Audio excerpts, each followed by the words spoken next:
Minho pressed his furry paw against the scanner and waited for the metal door to slide open with a soft hiss. The mining planet Kepler 442b stretched endlessly before him, a world of red rocks and purple skies where two suns cast strange shadows across the landscape. His research partner Nara followed close behind, her silver fur gleaming under the alien sunlight as she carried their equipment bags. They were xenobiologists from Felixia Prime, sent here to study the unusual plant life that grew in the planet's mineral-rich soil. Minho's whiskers twitched as he caught an interesting scent on the wind, something he had never smelled before in all his years of research. Nara noticed his reaction immediately because they had worked together for so long that they could read each other's body language perfectly. The two cat-like aliens made their way across the rocky terrain, their padded feet making no sound on the hard ground. Their home planet had taught them to move silently and observe carefully before acting, traits that served them well in their scientific work. The strange scent grew stronger as they climbed over a small ridge and looked down into a shallow valley, filled with crystalline formations. There, nestled between two large purple crystals, sat something that made both of them freeze in place.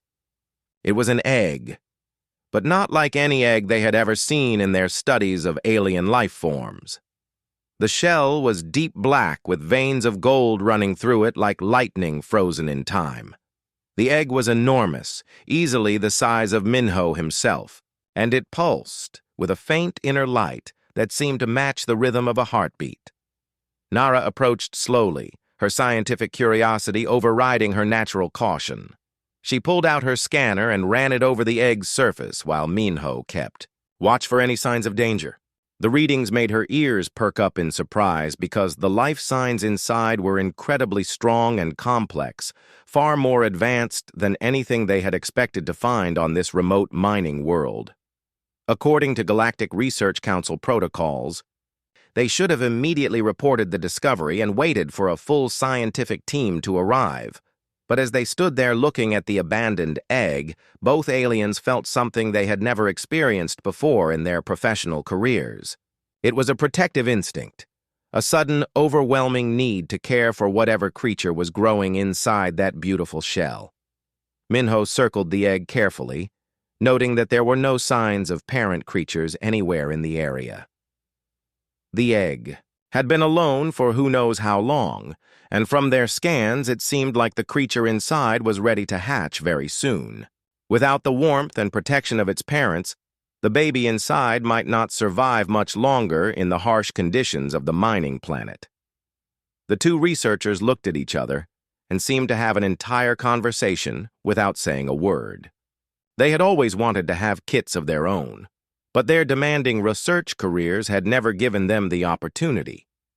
Now here was a creature that needed them, and their hearts told them what their minds were trying to rationalize with scientific arguments.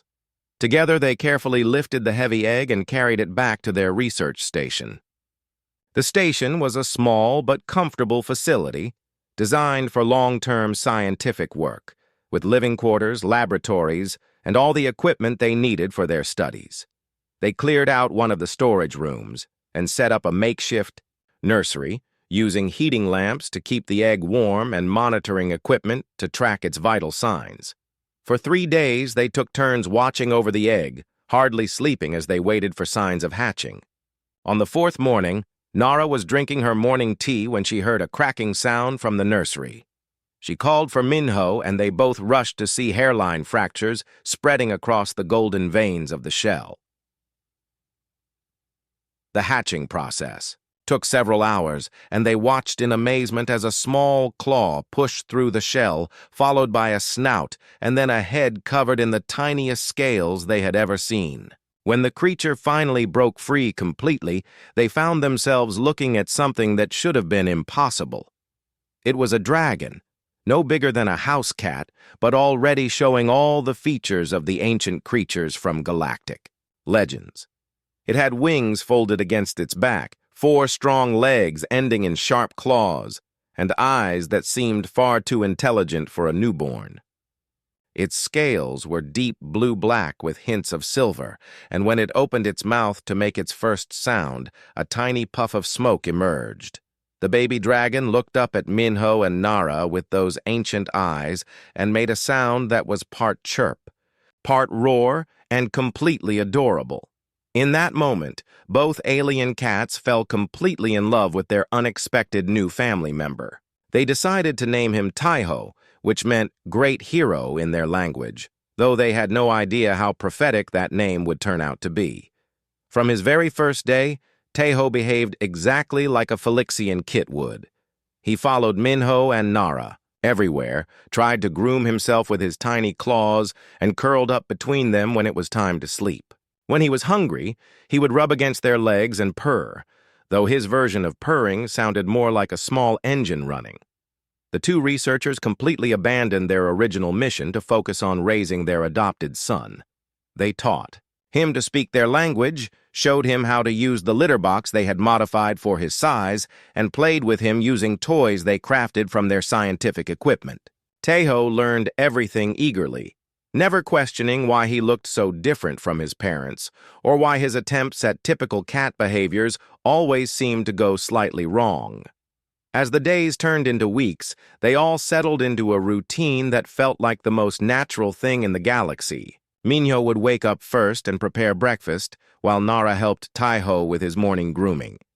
The little dragon would try to wash behind his ears with his back foot, just like he had seen his parents do, though his claws were rather inconvenient for the task. They never reported the discovery to the Galactic Research Council, and they never regretted their decision to keep their unusual family together on the quiet mining planet where they could all be happy. 3 years had passed since the day Taiho hatched, and the small research station had become a very different place. What was once a quiet scientific outpost now looked more like the aftermath of a friendly earthquake. The walls showed scorch, marks from Taiho's sneezing fits. Several pieces of equipment had been accidentally crushed under his growing weight, and the ceiling had been raised twice to accommodate his increasing height. Taiho now stood 15 feet tall and weighed more than both his parents combined, but he still believed with complete certainty that he was just an unusually large cat. Every morning he would try to curl up in his favorite sunny spot by the window, completely unaware that his massive body now took up most of the room. His tail, thick as a tree trunk and covered in beautiful scales, would knock over furniture, as he wagged it happily whenever Minho or Nara came home from their daily mineral surveys. The most challenging part of raising a teenage dragon who thought he was a cat was dealing with his well-intentioned attempts to help around the station. When Taiho tried to bring his parents gifts by carrying rocks in his mouth, the rocks usually ended up being valuable ore samples that got crushed to powder between his powerful jaws. His efforts to groom Minho and Nara with his forked tongue left them soaking wet and smelling faintly of sulfur, but they endured it because they could see how much love was behind the gesture. Nara had become particularly skilled at redirecting Taiho's more destructive behaviors into useful activities. When he showed signs of wanting to dig, which dragons apparently did instinctively, she would lead him to areas where the mining company needed new excavation work done. Taiho would happily spend hours digging perfectly straight tunnels, believing he was just playing in a giant sandbox like any normal cat would. The morning everything changed started like any other day. Minho was checking their communication systems when an unexpected message appeared on the screen announcing that a Galactic Research Council inspector named Jiwon would be arriving that afternoon for a routine facility review. Both alien cats felt their stomachs drop because they had been putting off this inspection for 3 years, using various excuses about equipment failures and communication problems. They spent the morning trying to figure out how to hide a 15-foot dragon, who believed he was a cat, but Taiho was not the kind of creature who could easily blend into the background. Their attempts to explain the concept of hiding to him failed completely because in his mind, hiding meant crouching down behind something much smaller than himself, while his tail and wings remained completely visible to anyone who walked into the room. When Inspector Jiwon's shuttle landed outside the station that afternoon, Minho and Nara met her at the door with what they hoped were calm, professional expressions. Jiwon was a sleek gray cat from the Galactic Council's Xenobiology Department, known for her thorough inspections and strict adherence to research protocols. She carried a tablet computer and wore the official council uniform that marked her as someone who had the authority to shut down unauthorized research projects. The inspection began normally enough as Jiwon checked their equipment logs and reviewed their mineral survey reports. Minho and Nara tried to keep her attention focused on the front areas of the station while hoping desperately that Taiho would remain quiet in the back rooms where they had asked him to wait. For almost an hour, their plan seemed to be working perfectly. Then Taiho decided he needed to use his litter box, which unfortunately was located in the main laboratory where Jiwon was currently conducting her inspection. They heard his heavy footsteps coming down the hallway and watched Jiwon's ears perk up in confusion at the sound. Before anyone could react, the laboratory door opened and Taiho squeezed his massive frame through the doorway, completely focused on his immediate needs and unaware that they had a visitor.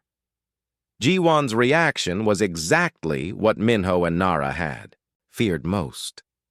She dropped her tablet, backed against the wall, and her fur stood up in the classic Felixian threat response as she stared up at what her mind was trying to process as an enormous predator. Her hand moved instinctively toward the emergency beacon on her belt, while her mouth opened and closed without making any sounds. Taiho, meanwhile, noticed the new person in his home and immediately became excited about meeting a potential new friend. He bounded over to Jiwon with all the enthusiasm of a friendly house cat, completely missing the fact that his approach was terrifying to someone who had never seen a dragon before. His tail wagged so hard that it knocked over several pieces of scientific equipment, and he began making the rumbling sound that he thought was purring, but which shook the entire building like a small earthquake. The young dragon tried to show proper Felixian greeting behavior by rubbing against Jiwon's legs, which would have been sweet if he had been normal cat-sized instead of being large enough to accidentally pin her against the wall. He looked down at her with his great golden eyes and made questioning chirping sounds, obviously wondering why this new cat was acting so strangely and why she smelled so strongly of fear. Jiwon slowly realized that despite his incredible size and obviously draconic features, the creature in front of her was displaying completely non-threatening behavior. His body language was that of a curious, friendly house cat rather than a dangerous, wild animal. She watched in amazement as he sat down and tilted his massive head to one side in the universal feline expression of polite interest, waiting patiently for her to respond to his greeting. Over the next several hours, Minho and Nara explained the whole story while Jiwon conducted the most unusual inspection of her career. She documented everything with scientific precision, while Taiho demonstrated his various cat behaviors, from his attempts at grooming to his habit of bringing them gifts of crushed rocks. The inspector was particularly fascinated by his efforts to purr, which registered on their seismic equipment as minor earth tremors. As the day progressed, Jiwon began to understand that she was witnessing something completely unprecedented in galactic history. Here was a creature of immense potential power who had been raised with love and gentleness by two of the most caring beings she had ever met. Taiho showed no signs of the aggressive or territorial behavior that galactic legends associated with dragons, instead displaying the peaceful and curious nature of his Felixian adoptive family. When it came time for Jiwon to leave, she faced the most difficult decision of her professional career. According to regulations, she should report Taiho's existence to the council immediately, but she could see how happy and well-adjusted this unusual family was together. As she watched Taiho carefully grooming Nara's fur with his enormous tongue, while Minho prepared their evening meal, she realized that sometimes the most important discoveries were the ones that showed how love could transcend every boundary that science thought it understood. Jiwon returned to the research station 2 weeks later. But this time she came as a friend rather than an inspector. She had spent sleepless nights thinking about Taiho, and finally decided that she could not simply file a standard report and pretend she had never met the most remarkable creature in the galaxy. Instead, she brought with her a collection of genetic testing equipment and historical databases that she hoped would help them all understand what Taiho truly was. The testing process fascinated Taiho because he got to participate in what seemed like elaborate games with his new friend. He happily provided samples of his scales, saliva, and breath while trying to groom Jiwon's equipment with his massive tongue. The results that came back from the analysis made all 3 adult aliens sit in stunned silence, while Taiho continued playing with a ball of yarn that was actually a crucial fiber optic cable from their communications array. According to the genetic database, Taiho belonged to a species called the Draconic Elite, a race of beings so ancient and powerful that most galactic citizens believed they were nothing more than myths and legends. The dragons had supposedly ruled vast territories across the galaxy millions of years ago, before vanishing completely during a great war that was only mentioned in the oldest historical texts. The scientific community had never found any proof that dragons had actually existed until now.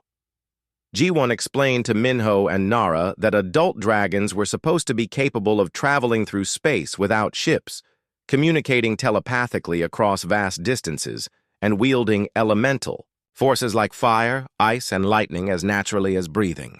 They were described in the ancient texts as beings of incredible intelligence and power who could live for thousands of years and whose very presence could change the fate of entire worlds. Taiho listened to this explanation while hanging upside. Down from the ceiling, a position he had recently discovered and seemed to find very comfortable, despite the fact that it made everyone else in the room nervous. He showed no signs of recognizing himself in these descriptions of mighty cosmic beings, instead making small questioning chirps that clearly meant he was wondering when they would be done talking so they could get back to more important activities, like lunch and nap time. The really unsettling part of Jiwon's research was the discovery that dragons had not died out from old age or disease, but had been systematically hunted to extinction by a coalition of other species who feared their power. The war had lasted for centuries and ended only when the last known dragon had been killed in a battle that destroyed 3 entire solar systems. The coalition had then worked very hard to erase all traces of draconic civilization from galactic history, which was why so few beings even remembered that dragons had ever existed. As they absorbed this information, strange things began happening around the research station that none of them could explain. Electronic equipment would occasionally turn on by itself when Taiho was sleeping nearby, almost as if his dreams were somehow affecting the machinery. Plants in their greenhouse laboratory began growing at impossible rates whenever he spent time there, and the local weather patterns started changing in ways that seemed to follow his emotional moods. The most dramatic incident occurred during what should have been a routine afternoon when space pirates decided to raid the mining facility. These were common criminals who preyed on isolated research stations, expecting to find valuable minerals and defenseless scientists who would not fight back. They had obviously not been informed that this particular research station was home to the galaxy's last dragon. Taiho was napping in his favorite sunny spot when the pirates' ship landed outside with engines roaring and weapons charging. The sound woke him from a peaceful dream about chasing laser dots, and he immediately became alert when he heard his parents moving around the station in obvious distress. Through the windows, he could see armed figures approaching their home, with clearly hostile intentions. For the first time in his life, Taiho felt something that his Felixian upbringing had never taught him to recognize. It was an ancient instinct that came from somewhere deeper than his conscious mind. A burning need to protect his territory and family from any threat. His eyes began to glow with golden light as power he had never known he possessed started building up inside his chest. When the pirates broke down the front door of the research station and stormed inside, expecting to find cowering scientists, they instead came face to face with 30 feet of very angry dragon. Tai-Ho reared up to his full height and spread his wings wide, filling the entire main room with his presence while making a sound that was part roar and part the loudest purr anyone had ever heard. The combination was absolutely terrifying. The leader of the pirates managed to fire one shot from his weapon before Tai-Ho responded with something that surprised everyone in the room, including himself. A stream of blue-white fire erupted from his mouth and melted the pirate's gun into slag while leaving the pirate himself completely unharmed. Tai-Ho had somehow instinctively controlled the temperature and direction of his flame with the precision of a master craftsman, neutralizing the threat without actually hurting anyone. The pirates fled immediately, leaving behind their weapons, and most of their dignity as they scrambled back to their ship and departed the system as fast as their engines could carry them. Tai-Ho watched them leave with satisfaction, then turned to his family with an expression of complete confusion about what had just happened. He had no memory of ever breathing fire before, and the experience had been as surprising to him as it was to everyone else. In the aftermath of the incident, Ji-Won realized that they could no longer keep Tai-Ho's existence a secret. The pirate attack had been recorded by the station's security systems, and word was already spreading through the galactic communication networks about a dragon sighting on Kepler 442b. Soon, representatives from every major government and organization in the galaxy would be demanding answers about the creature who had defended a research station with powers that belonged in ancient legends. More importantly, Sumin, who was Nara's sister and a respected cultural anthropologist, had heard about the incident and was already on her way to the mining planet. She specialized in the study of extinct civilizations and would be able to help them understand more about Tai-Ho's heritage, but her arrival would also mean that more people would learn about their unusual family situation. As they prepared for what they all knew would be a much more complicated future, Tai-Ho continued to act like the same loving, slightly confused cat he had always been. He spent the evening grooming his parents and playing with his toys, seemingly unaware that he had just demonstrated abilities that could reshape the political balance of the entire galaxy. The only sign that anything had changed was the way he occasionally paused to stare at his own claws, as if he was trying to remember something important that was just beyond his reach. The arrival of Sumin brought both comfort and concern to the small family on Kepler 442b.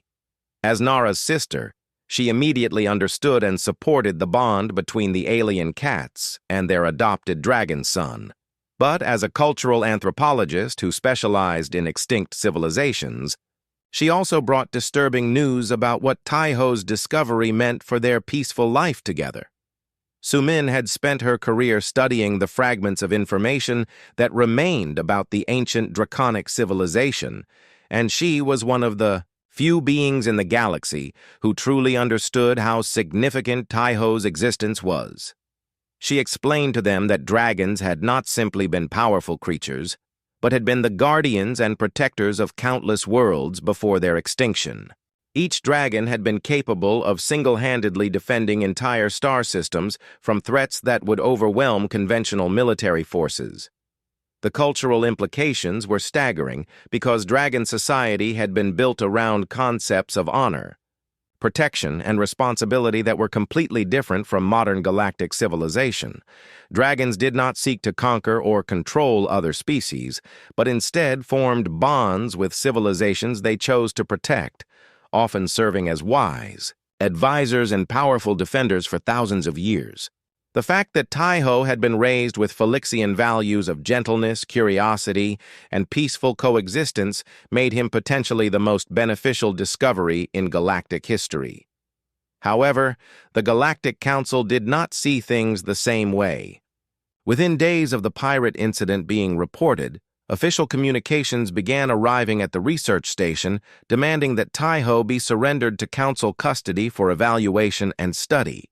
The messages grew increasingly threatening as bureaucrats and military leaders debated what to do about a creature whose power levels were theoretically capable of destroying entire fleets of starships. Heian, the council's lead military commander, personally arrived at Kepler 442b with a full battle squadron to take Taiho into custody. He was a career military officer who had built his reputation on efficiently handling dangerous situations, and he viewed the dragon as a potential weapon that needed to be controlled before it could threaten galactic stability. His ships surrounded the mining planet while he prepared to land with enough firepower to level the research station if necessary. Taiho was completely unaware of the political storm surrounding his existence because his parents had tried to shield him from the stress and worry that dominated their conversations. He continued his daily routine of grooming, playing, and helping with research tasks, though he had begun showing signs of restlessness that suggested his draconic instincts were slowly awakening. He would sometimes stare up at the stars for hours at a time, and his attempts at purring now produced sounds that resonated through the planet's crust. When Hyun's forces landed outside the research station, they expected to find a dangerous beast that would need to be subdued with overwhelming force. Instead, they found Taiho in the middle of his afternoon nap, curled up in a ball with his tail wrapped around himself in the most perfectly cat-like position imaginable. The sight of a 30-foot dragon sleeping peacefully in a sunbeam while clutching a toy mouse in his claws was not something that military training had prepared them to handle.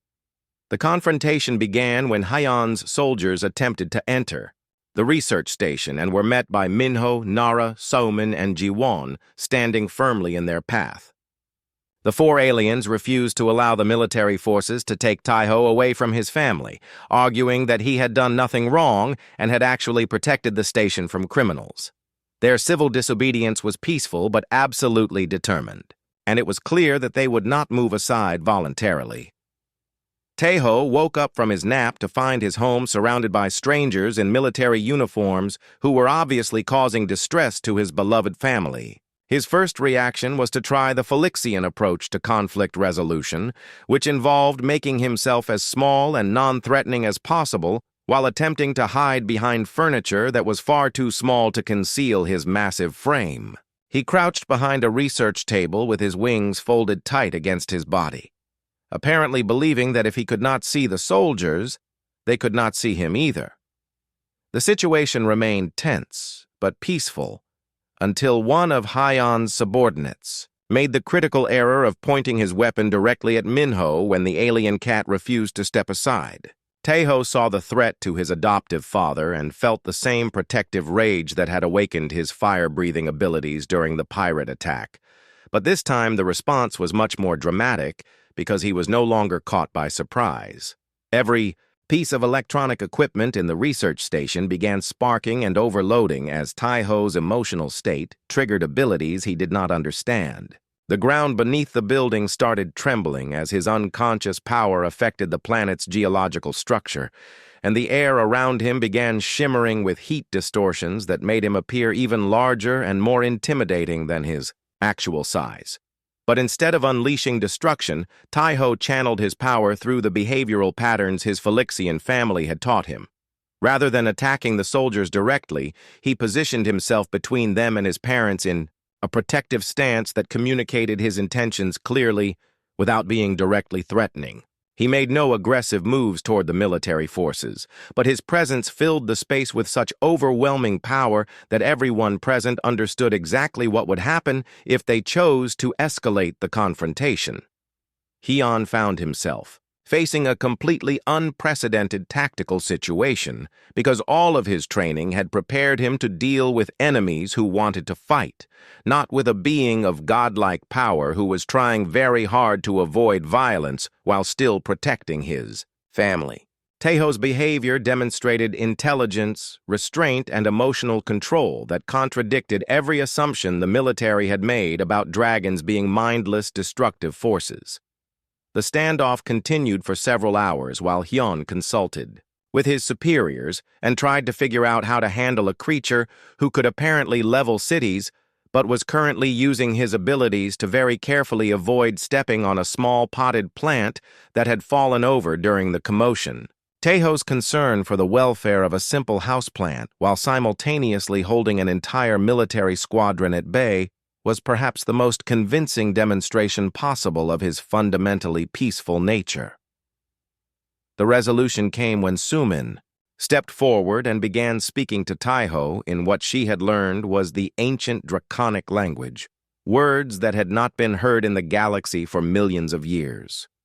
Teiho's response was immediate and emotional, as something deep in his genetic memory recognized the sounds of his ancestral tongue. He began making complex vocalizations that seemed to carry layers of meaning far beyond simple communication, and for the first time, everyone present glimpsed the true depth of intelligence and wisdom that his Felixian upbringing had shaped into something entirely new. By the end of that day, it had become clear to everyone involved that Taiho was not a problem to be solved or a weapon to be controlled, but rather a unique individual who had the potential to help the galaxy in ways that no one had ever imagined possible. 6 months after the confrontation with Hyun's military forces, Taiho found himself in a position that no dragon in galactic history had ever occupied. He had been officially appointed as the Guardian of the Peaceful Worlds, a title that the Galactic Council had created specifically for him after lengthy debates about how to properly utilize his unique combination of overwhelming power and gentle wisdom. The negotiation process had been unlike anything in diplomatic history because Taiho approached every discussion with the patient curiosity that his Felixian parents had taught him, combined with an instinctive understanding of justice and protection that came from his draconic heritage. He refused to be separated from Minho, Nara, and the rest of his chosen family, but he also accepted the responsibility to help protect other beings who could not defend themselves. His new home was a massive space station that he had helped design and build using abilities that seemed to manifest whenever they were needed. The station orbited near Kepler 442b so that his parents could continue their research work, but it was large enough to serve as a diplomatic center and refugee facility for beings from across the galaxy.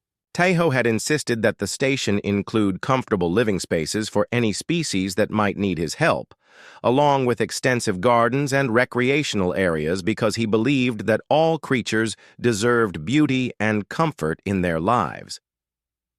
The most remarkable thing about Taiho's approach to his guardian duties was how thoroughly he had integrated his cat-like behaviors into his work as a galactic protector. During important diplomatic meetings, he would often pause mid-negotiation to groom himself or to curl up in a patch of artificial sunlight, behaviors that initially confused other species, but which somehow made his tremendous power feel less intimidating and more approachable.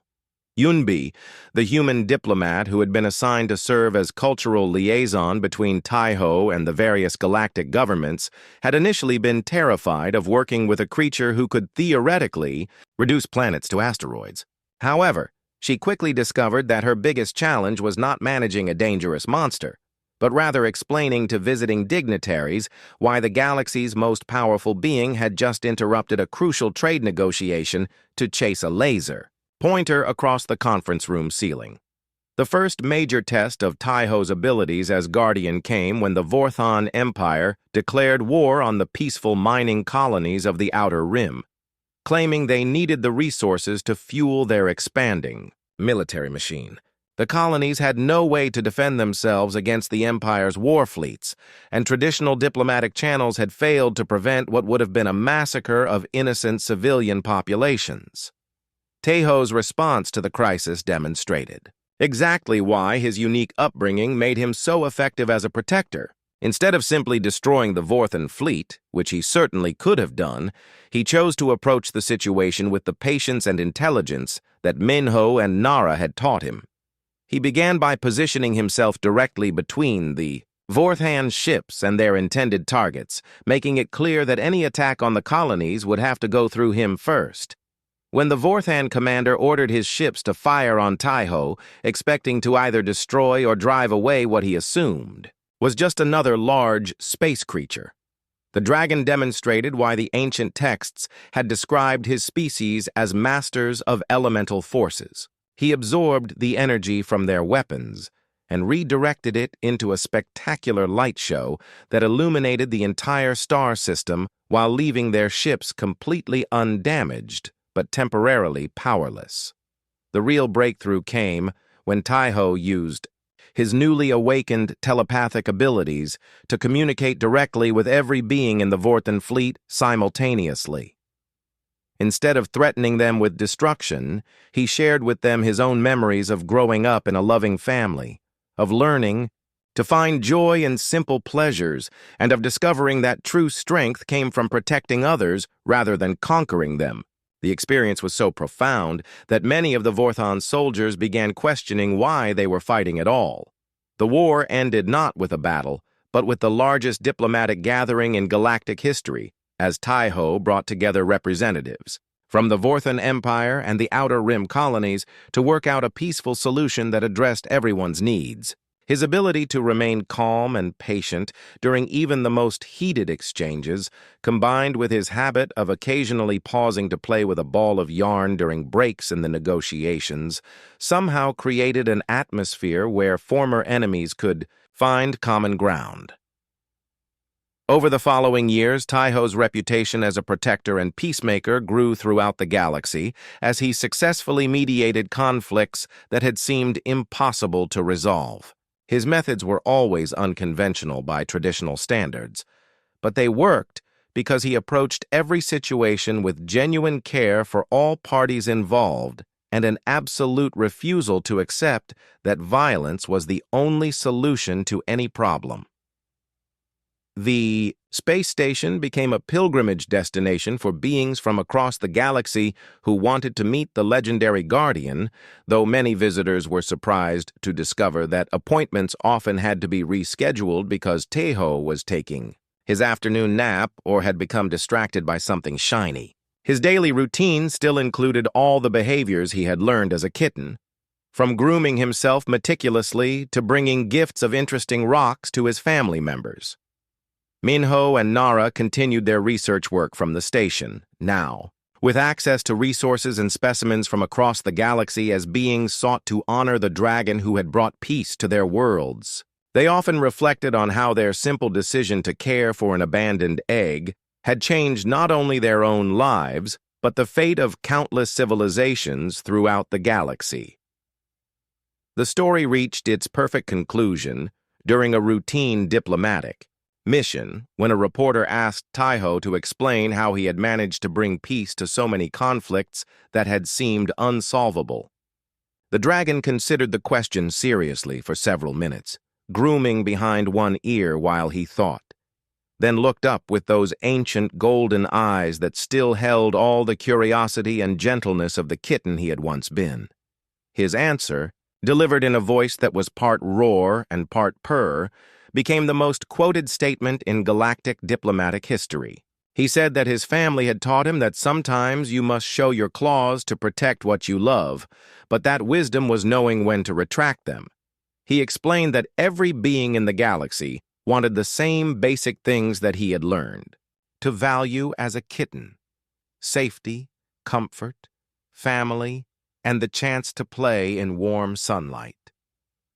The reporter asked if he ever missed being just a simple cat, and Taiho's response was to curl up in his favorite sunny spot on the station's observation deck, close his eyes and purr with a sound that resonated through the entire structure like the contented heartbeat of the galaxy itself.